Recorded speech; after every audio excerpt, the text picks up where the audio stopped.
నేను అనిల్ గురించి చాలా మాట్లాడాలనుకుంటా, కానీ అక్కడ మాట్లాడాలనుకుంటా ఇక్కడికి వచ్చాక మర్చిపోతా. అనిల్, ఫస్ట్ నేను థ్యాంక్స్ చెప్పాల్సింది ఎన్టీఆర్ ఆర్ట్స్ హరి గారికి. ఆయన లేకపోతే ఆ రోజు మేము పటాస్ అనే సినిమా చూడకపోతే అనిల్ మాకు ఈరోజు లేడు. ఆ రోజు సినిమా చూడడం, ఆ సినిమా చేయడం, ఆ రోజు మా కాంపౌండ్లోకి వచ్చిన అనిల్ని మేము బయటకు పోనివ్వడం లేదు. మేమంటే అంత ఇష్టమేమో, ఆయన కూడా పోవాలనుకోవడం లేదు.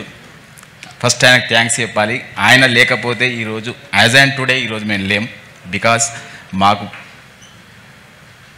జరిగిన ప్రాబ్లంకి ఎప్పుడు అనేవాడు అనిల్ సినిమా షూటింగ్ జరుగుతున్నప్పుడల్లా, సార్ ఈ సినిమా మీ టోటల్ ప్రాబ్లం సాల్వ్ చేస్తుంది, టోటల్ ప్రాబ్లం సాల్వ్ చేస్తుంది అని. పైన తదాస్తు దేవతలు అన్నారేమో, నిజమేమో, ఈరోజు నిజమైంది. మేం బావిలో పడిపోతున్నామని ఎంతమంది సంతోషపడుతున్నా అక్కడ పడ్డామనే లోపలనే పక్కన చూసుకుంటే వాళ్ళ పక్కన ఉన్నాం. ఆ credit goes to only Anil. Thank you very much Anil. Venkatesh గారు నిర్మాతల హీరో, ఆయన ఎప్పుడు ఇలా కాలర్ ఎగిరేస్తూ నడుస్తుంటాడు. అది ఓన్లీ నిర్మాత సన్గా ఆయన ఎప్పుడు నిర్మాత క్షేమం కోరుకుంటాడు కాబట్టి ఇప్పటికైనా కాలర్ ఎగిరేస్తూనే ఉన్నాడు. Thank you sir, thank you very much. Thank you so much Shirish గారు.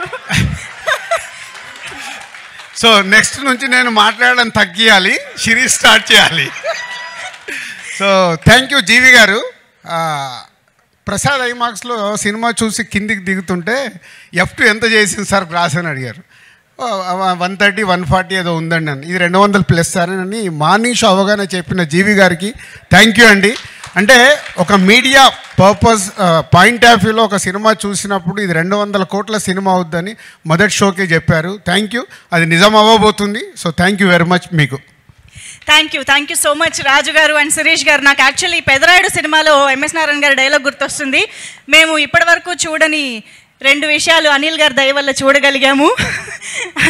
ఇళ్లలో పాతుకుపోయినటువంటి ఆడవాళ్ళందరినీ